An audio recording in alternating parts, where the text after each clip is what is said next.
For almost 2 centuries, Ubay has grown and transformed gikan sa usa ka gamay nga baryo ngadto sa usa ka progresibong lungsod nga nailhan sa tibuok probinsya sa Bohol.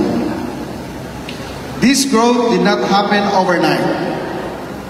It was built upon the sacrifices of our forefathers, the vision of our leaders, and most of all, the perseverance and hard work of our people.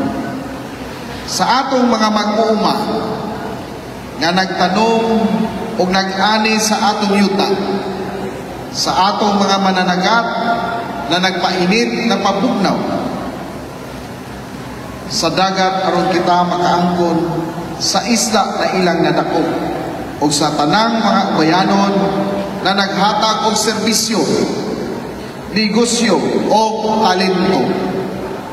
Kamo ang tinuod nga kusog sa Ubay.